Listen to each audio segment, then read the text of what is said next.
The Madagascar lace plant is among the most desirable aquarium plants, and with a little advice, you can have one in your tank.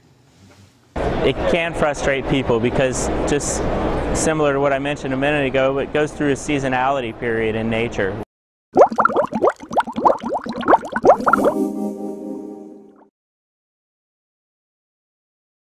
I work for a service company, and we use chemi-pure all the time. We're big proponents. So there are a lot of products, a lot of Boyd products that we find are very useful, but the chemi-pure is definitely a staple.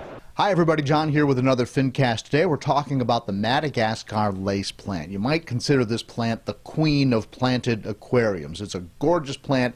It's difficult to raise, at least for most people, and it is just a stunning showstopper if you can get one to grow properly in your aquarium.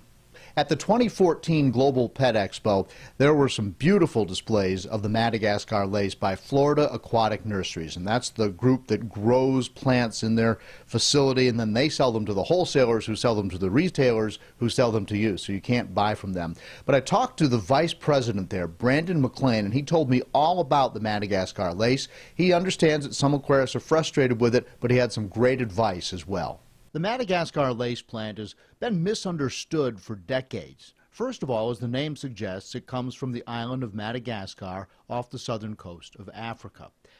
Typically, there are 3 varieties found in the hobby, and some of them don't show the full lace pattern like these do. Now, essentially, this is a plant that shows the veins that deliver nutrients to the leaves without the rest of the leaves. Originally, it was thought to be a plant that likes slow, almost boggy water, but it turns out just the opposite is true.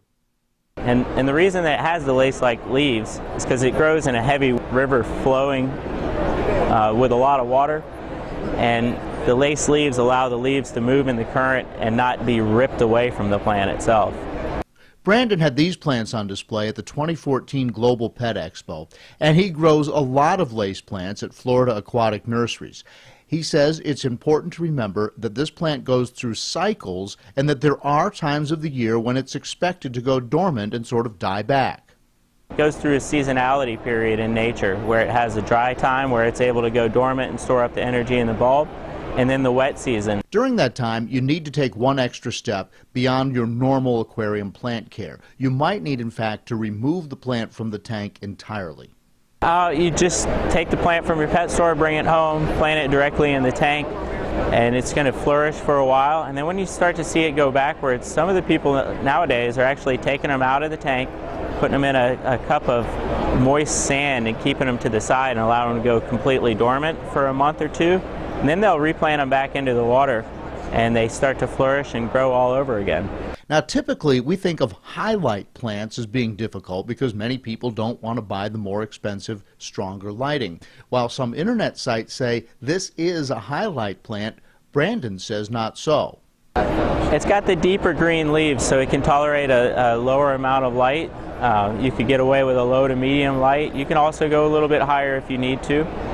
As far as nutrition, it's going to be one of your heavier feeders, similar to what you would feed for your sword plants.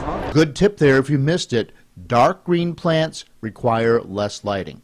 Now, Brandon says this plant does need fertilizer. You could put a tab in around the roots, and that would be an easy way to get the higher doses of fertilizer for that plant. And the lace plant does cost a bit more than others. Typically, it sells online for $5 to $10. It is more expensive. Most of the Aponogetons are more expensive just because they're hard to find. You have to bring them in from Madagascar and then regrow them. So thanks to Brandon McLean for sharing his information on the Madagascar lace plant. Maybe you can give it a try. Hey, by the way, recently here at Fincasters, I did a Fincast to describe what Fincasters is all about, my own personal background in television broadcasting and as a newscaster for the local NBC affiliate. So that's my real job, by the way. And you might want to check that out. I'll put a link to it over here. And then also, if you haven't already, please hit the subscribe button. I want to thank all the people who've been subscribing lately. We've had a ton of subscribers, and that really does help the channel out.